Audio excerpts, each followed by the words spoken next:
What is going on, guys? Welcome back to another episode of Talking Halos. I'm your host today, Jared Timms, and I'm joined alongside my co-host, my partner in crime, Nate Green. Nate, how you doing? I'm doing well. How about you, buddy? I'm doing too bad. We're going with the glove today. Felt like playing some Okay. catch with myself, so going with the glove. Um, yeah, dude, coming off an eventful week. It's slowing down a little bit, like we said. Probably till the end of. I think Angels really have on the Angels. I think Major League Baseball at the moment has until Sunday to really start making some moves. And then after that, you don't probably won't see anything until the new year would be my guess. You might get something in between Christmas and New Year, but a lot of times you see more family time, less moves going on. I know there have been some moves in the past, but usually kind of see less moves on the holidays. So got until Sunday. We'll see kind of what happens, and then we'll kind of roll from there. Of course, we'll be with you along the way here. Got some Angels news, got some fun questions to talk about. Hopefully Nate isn't too negative today, but before we get going, go ahead, shoot us a follow on all our social medias, X, Instagram, Facebook. You can follow myself on X, Jared_Tim's, Nate at Nate Green 34. Go ahead if you're watching us on YouTube, subscribe, leave us a comment, ask questions. Somebody actually asked a question. I'll get to it on the next one because I forgot to write it down. But there's a good question on there. I'll bring up on the next podcast. So we always do appreciate questions, and we'll answer them on the show if we can. And then of course, give us 1 second to pay the bills here. All right, Nate, we got a little bit of Angels news. They made a trade. Yeah. Made a trade today. Yes. It's Yes. notable Mhm. and interesting. The Angels traded nobody cash considerations, the fabulous cash considerations, to Chicago White Sox for Chucky Robinson. Pretty excited about that. Angels get their third catcher. Side note here, if you're watching this or you saw the news about this, and they're like, well, the Angels already have a bunch of catchers. He's got two options left, and the Angels really don't have a catcher in AAA right now. And this is some major league talent that the Angels got here. Plus, former Cincinnati Reds coach, I don't know if you saw this or not, Yep, Cincinnati I Reds did. coach, the founder, the head, the CEO of Driveline, Kyle Bodie, had some very, very good things to say about Chucky Robinson. And I know again, the Angels getting somebody from the White Sox, but and the stats aren't always there, but sometimes the stats don't always tell, to say what's going on when you make a move. I know, everybody likes to look at stats and things like that, but when it comes to catchers, there's a lot of unwritten stats that go on the catching side of stuff, right? Yeah, I mean, he's going to be basically a cheaper Chad Wallach or right about the same as Chad Wallach. So that could kill your Chad Wallach coming back scenario, but possible. We'll see. Very good defender, knows how to call a game. Could be very good for the young pitchers. I think if you and I talk about this, it's like Silseth, it's Bachman, Dana, Clausen, Gary, all five of those guys could be in AAA with him, and that could be really huge for their development as he kind of teaches them like, hey, this is how we call a game, this is how we do some things. And I don't know. I think underrated move. I think it'll help the Angels. I think this is the first time that they've had three catchers that actually are healthy on the 40 man in like 4 years. Like it's crazy how long it's been since they've had a third catcher on the 40 man without somebody getting hurt and needing to add someone. So I know when Chad Wallach made the team, they had three catchers on that roster, but that was because they had an injury that year, and it was like, okay, well, we have to add somebody because this guy's out for the year, basically. So, um, This is the first time the Angels have had two catchers on the roster for quite some time, I'd say. you mean two? Yeah, two. Thice was a catcher, kind of. I Sorry, I got to make the joke there, kind of. I don't You, think you that could Matt you Dice could was say it really a was good Thice catcher. for Chucky Robinson. That was basically the deal because the White Sox got Well, the White Thice, Sox, you know, it was three way. yesterday. Inside, I saw it from. I didn't get it or anything. But inside the Halos posted it. The Cubs took the Angels catcher. Angels took the White Sox catcher, and the White Sox now have the former Cubs catcher, backup catcher, and they all traded him for cash considerations. Who do the White Sox have? Hold on, Robinson? Because Who's Robinson? Somebody Robinson. I'll look it up. I I'll find it. I'll well, find it for you. I just know that Thice got moved to the White Sox like yesterday for cash considerations as well. So after the Cody Bellinger trade, so yeah. Oh, Matt Theis got Theis is traded now, yesterday. I didn't even see that. yeah, Theis is now There you go. Chicago White Sox. The one thing that I thought was interesting, with the with who they DFA'd, and I'm not a big Davis Daniel guy at all, but like they just got the extra year of Davis Daniel, of of an option. He's able to go down one more time now, and he's the guy that they DFA. I thought that was a little bit interesting. I thought, I mean, you and I talk about this all the time. He's probably not the first guy that would be DFA'd by me. There's probably a list of three or four guys before him. He's pitched in a major league game before. He started a major league game before. He's had success at the major league level. Not a lot of success, and not a guy that you're like, oh my gosh, we're going to bring up Davis Daniel to start this game, but like just more starting pitching depth, or a guy who might be able to pitch out of the bullpen, something like that. And that just means there are other guys that are probably going to make the roster that are probably going to piss us off about like this guy's on the roster. And I'm not even talking about one guy. There's probably gonna be two or three guys. It's like, we have this guy on the roster still. We could have DFA'd him and nobody would have picked him up. So I don't know. That was kind of a little bit of a head scratching move to me. I'm not like saying that Davis Daniel was the wrong move there, but just kind of interesting that you had an extra chance to send him down. Yeah, I read the tweet wrong, by the way. And Inside the Halos watches us, so I got to definitely quote that right. He said Theis to the White Sox, Theis to the Cubs. So that's what mixed me up. That's It what was makes basically Chucky I Robinson thought for it Matt was like a Dice three. I thought it straight was like up. a three-way triangle of catchers going to No. different places. I totally read it wrong. Before I get on to the Davis Daniel thing, I wanted to get the Kyle Bodie tweet as well because I Mm-hmm. thought I saw again that. Kyle's a fantastic follow first off. But but yeah, he was the coach in Rochester, I believe. Is what he said. And he all he said was, I know this deal is not an important one to fans, but Chucky was so valuable for us with Cincinnati after he was Rule 5 by Houston. He went on to say Chucky helped guide our AA teams, pitchers, and helped Kyle out, the director of pitching, Mm-hmm. tremendously. So yeah, this is I mean, when you're getting words like that from Kyle Bodie, who's now the interim head of director of pitching for the Red Sox now, Yep. you know you're doing something right. So yeah, this is one of those under the radar moves where it's like, yeah, I'm a big fan of it. The Angels had Tyler Payne down in AA for a little while. Very similar move to that. Somebody that just kind of leads the staff, especially young staff, especially what the young staff that the Angels have right now. Um, that we'll probably see in AA and AAA for sure.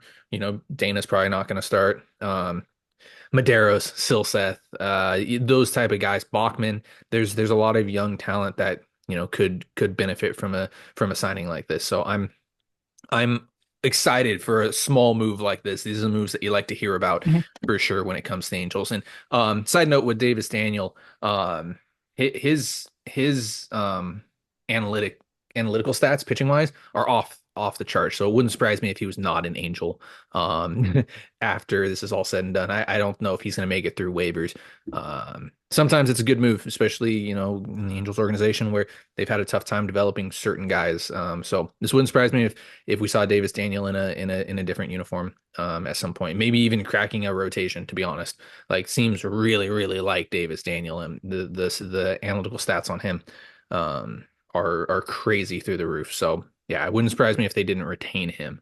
Um, and not a knock on the Angels either. It's just, some teams and if Davis Daniel makes the rotation out of out of spring training for somebody, and Angels fans are going to be like, wow, the Angels really missed an opportunity here. It's like, well, you know, just because they miss an opportunity, they might really not have, because the Angels just don't do it the same way as everybody else really. Some teams, some other coaches, and I'm sure you've had this too, where you see different things. You see a little different thing than what the Angels are seeing. Um, A lot of the time. we said a lot with Griffin Canning. We said a Yeah. lot with Griffin Canning. I've said it before with Davis Daniel before too. And there's Bachman and those type of guys, development wise, that sometimes it just clicks for certain guys. So if Davis Daniel doesn't come back, definitely wish him the best, and hope that he cracks a rotation at a spring training for sure. So cool news with Chucky Robinson, and I'm sure we'll probably discuss it down the road here at some point because he'll probably be the first guy up if one of the Ohapi or Darno gets hurt. So On to a little bit more non-Angels news that I kind of want to flip into a little bit of Angels news here that slightly worries me, slightly throws up a little bit of a red flag. And that's Cody Bellinger trade. Not a huge return for Cody Bellinger. Not what I was thinking, not that, not what a lot of people were thinking, not what a lot of people heard either, on that front. So Cody Bellinger goes to the Yankees. And the Cubs pay a good chunk of his, or the Cubs don't pay a good chunk of his salary either. 5 mil. Yeah, the Cubs are only paying 5 mil of his salary, which this is the thing that I want to bring up, and it slightly worries me just a little bit with the Angels is that why didn't you make a trade like this? And I know a lot of fans are like, well, it's Cody Bellinger. He's not that good. He's not worth $22 million dollars or whatever it is. That's fine. It's the principle. It's the fact of the matter that you've said multiple times that you're looking for a left-handed bat, you're looking for left-handed power, you're looking for left-handed pop, you're looking for a center fielder, you're looking for somebody like that. And Cody Bellinger checks a lot of those boxes. I'm not saying that he need to be that guy. I know he's one of your favorites, that you wanted the Angels to get, but he checks a lot of boxes. And What box didn't he check? it checks a lot of boxes. That's what I said. I said it checks a lot of boxes. But Um, what box didn't he check? do you want me to answer that, or is that a rhetorical Yeah, go question? ahead. Go Um, ahead. a lot of fans think that he's overrated. That would be the box that's the box that those fans think. I don't think he's overrated. I think that he's just right. I think that he's an average center fielder. I think that, the bat plays very well, and I mean, he has a chance to win an MVP in New York now. Like that ballpark, he's going to get 82 games in New York. Plus, somebody brought up there he's going to play in at Steinbrenner Field, for 8 games. So he has 90 games in New York to hit 50 home runs or something stupid. I mean, that's the type of bat that would definitely impact the Angels. And the fact that you couldn't not that you couldn't, the fact that you didn't, push to go out and get him, especially for the return or what the Yankees gave up, slightly worries me that the Angels aren't going to be spending a lot more. Now I know there are other other deals, other offers, not necessarily offers, but other talks happening with other free agents. That's a lot more than $22 million dollars or whatever it is. But the fact that you couldn't go out and get a center fielder, somebody that um changes your batting order, changes your outfield, changes a lot of things for you. Slightly worries me just a little bit that the Angels are kind of, you know, done spending big money this offseason. And I don't know, we talked about it off the record. I don't know if you feel the same way or not, but it kind of starts worrying me now. It is what it is. It's the same old story. Like I know people are going to get upset with me today, but it's really the same story. We come out, we lose, 85 to 90 games or 99 like last year. We come out in the offseason and go, oh, we're going to try real hard to be competitive. Just watch us. We're going to do some great things. We spend a lot of money on some questionable guys early, and then we just stop. We do like we put a band-aid over a bullet wound and we call it, it'll fix itself. Just trust us. We know what we're doing. And then we're going to be in July going, what the frick was this team doing? We are, you know, 10 games under 500, 15 games under 500. And, all we did was not fix the problem. There are a lot of problems with this team. And I still don't think we fixed any of them. Um, I guess you could say we fixed one of them in the backup catcher. But other than that, like, we haven't fixed more than one problem. The only problem we fixed is backup catcher. And in my mind, that was the least of our concerns. I thought there were way more concerning problems out there, like go get an ace. I don't think Kikuchi's an ace. I think Kikuchi could be a fine 3, but he's not an ace. You needed to go get a center fielder. Still haven't done that. You need some bullpen help. Still haven't really done that, unless you're counting these Rule 5 guys as a potential. And you haven't really solved the third base problem either. So there's still a lot of problems, the same problems that we started the offseason with. All we've done is spend more money on guys and hope that it makes us better, which I don't see how it's going to make us a whole lot better. Yeah, I know. I definitely get where you're coming from. At the moment, I like this group of guys better than I liked what the Angels had in June last year. Is that fair to say?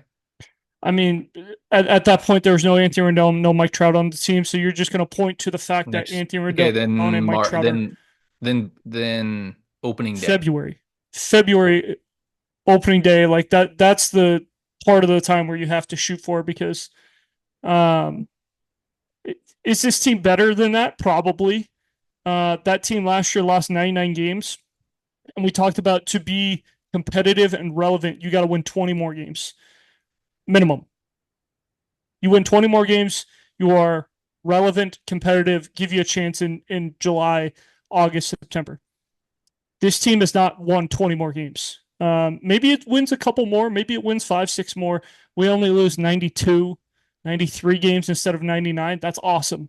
You know, but then we're still picking at, actually, we wouldn't be picking at the top end of the first round. We'd be picking, you know, 10th because we don't own our own.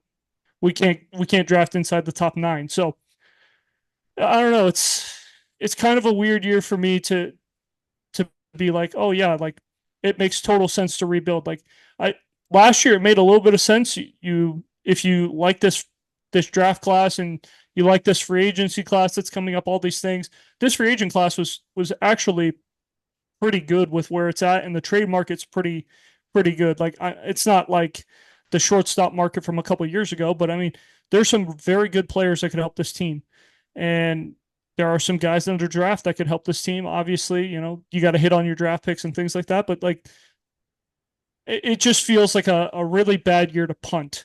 And that's kind of what it looks like the Angels are doing. It's like, hey, it's fourth and 3 on the opposing team 35, and we're gonna punt because, we don't want to give up a touchdown. It's like, okay, that's fine. You won't lose 100 games, but you're not gonna win anything either. I'm a little more optimistic than that one. Of course you are. Yeah, yeah. That's your job. I'm a little more optimistic than that for sure. I don't think that. Yeah, I've been saying this for a while now, right? Like I'm not expecting much in 2025. I think that this team this year is, well, right now on paper is better than they were last year for sure. Does that mean they lose 100 games? Does that mean they're a contender? I really don't know. There's a lot of question marks, like you said. Injuries play a huge factor. How many games is Mike Trout going to play? How many games is Anthony Rendon going to play? Zach Neto, those types of guys. How many games are those guys going to play? Is Taylor Ward on the team opening day? Is Mickey Moniak your center fielder? There's just a lot of you bring up a lot of very good points. There's a lot of question marks right now surrounding this organization. And good segue here. A spot that the Angels need some help at is third base, and kind of interesting what happened today.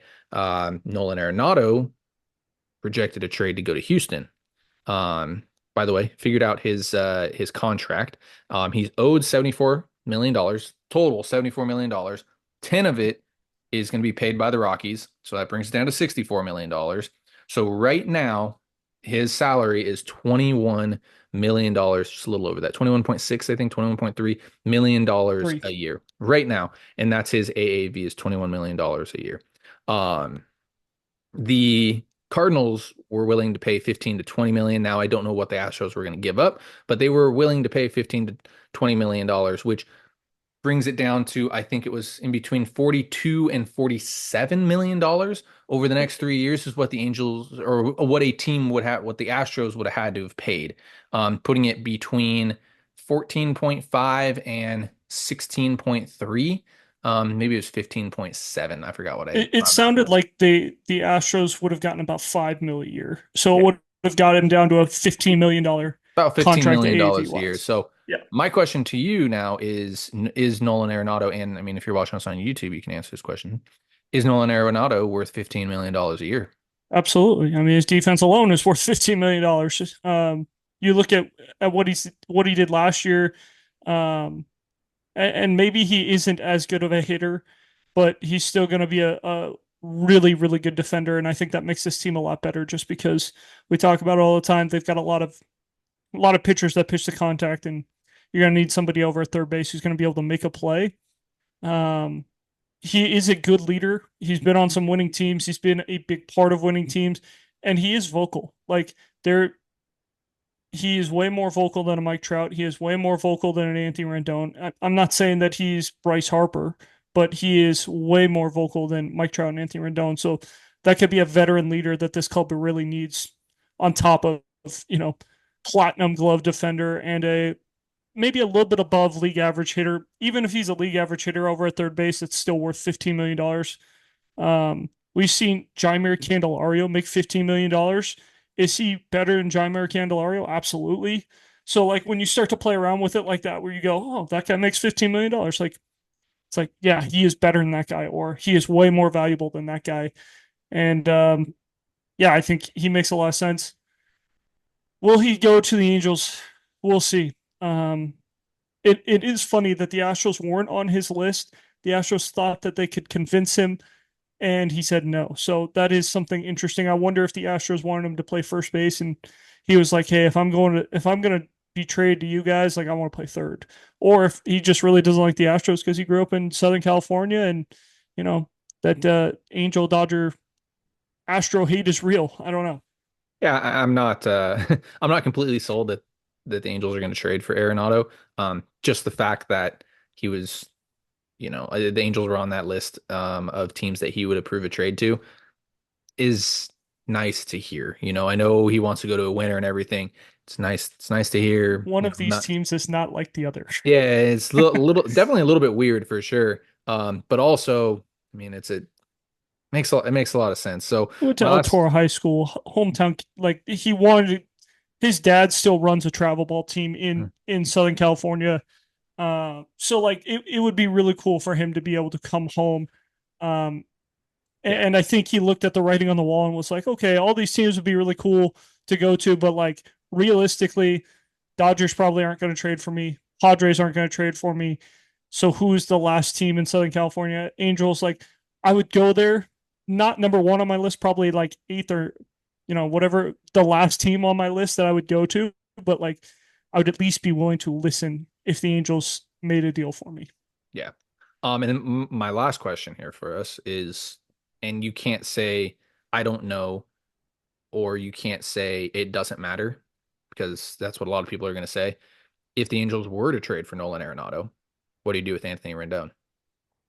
Again, my answers are not, you cannot Yeah, say I I don't understand know and that. I No, don't I understand that. He becomes what you wished David Fletcher would be. He could fill in at second base here. He could fill in at first base against a tough lefty. If for some reason one of our outfielders isn't hitting, let's say Joe Adell's struggling, you put Jorge Soler in the outfield for 2 or 3 days. You let Anthony Rendon DH for 2 or 3 days. I think he's just a guy that's going to move around. Um, a bench piece that, again, if you move him to that role and that bench piece where it's like, hey, you're not going to play every day, or you might play 5 or 6 times a week. We'll just see, kind of feel it out. Hey, if you're hitting well and you're doing things right, like we'll find a spot for you. Um, but if you're not hitting, like whatever. If that's the role that he's playing and he gets hurt, walking into the ballpark that day, like the Angels, it doesn't affect their roster.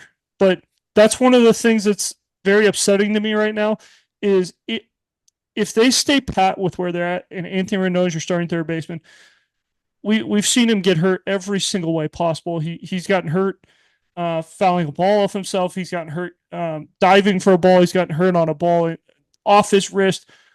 Like we've seen him get hurt every possible way.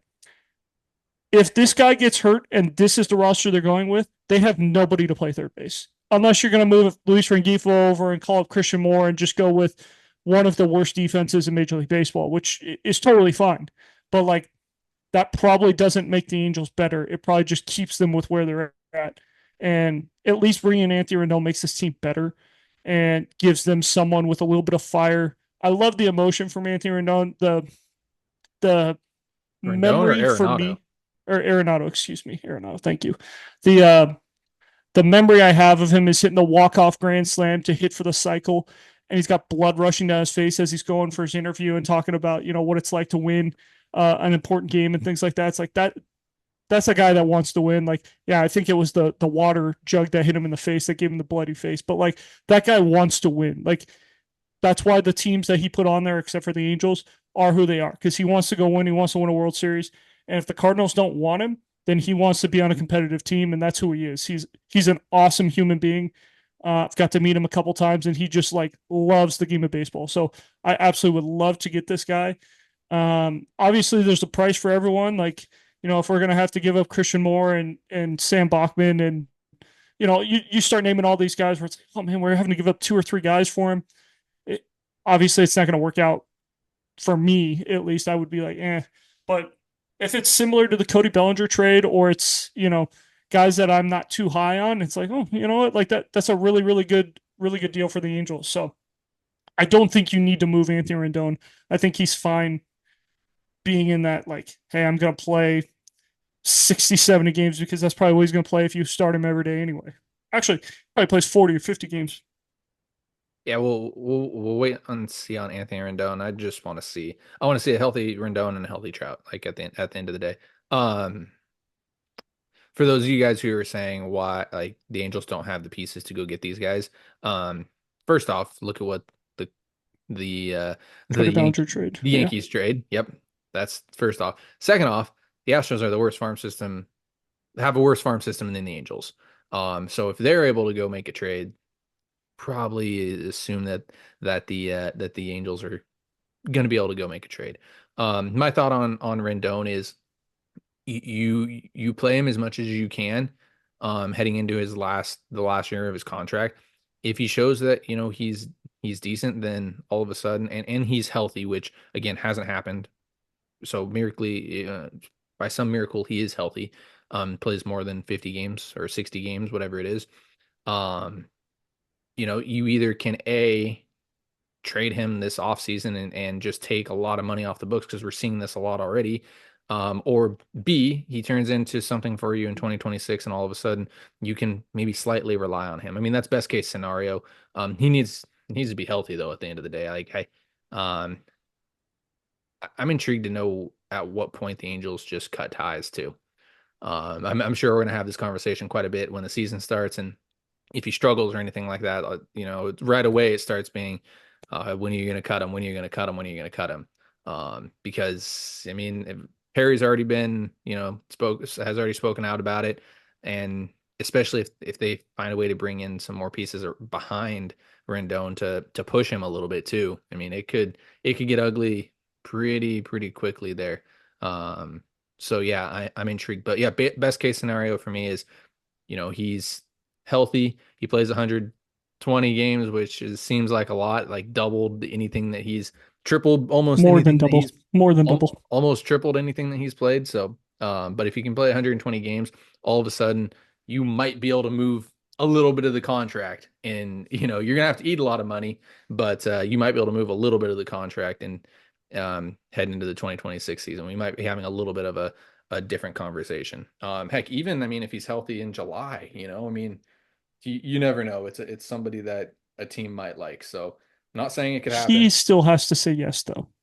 Yes, he would. There is the no trade clause, but I mean, I think that it's kind of like the Arenado thing. The writing's on the wall. I know he likes Anaheim, but like, if Texas comes knocking and the Angels are willing to part ways with him for nothing all of a sudden, or if Houston comes knocking somewhere that, or if he wants to go back to Washington and end his career in Washington, something weird like that, that would be my thought. I'm getting way ahead of myself. So he needs I he would needs to be not give healthy. him for nothing, though. Like, He there's no needs to be point to healthy. take on, like, oh, hey, we're going to trade him for nothing. Like, at that point, you just DFA him Correct. Yes. because there's no point in, like, oh, hey, we're gonna trade you for nothing and pay all the contract. It's like, just cut him at that point.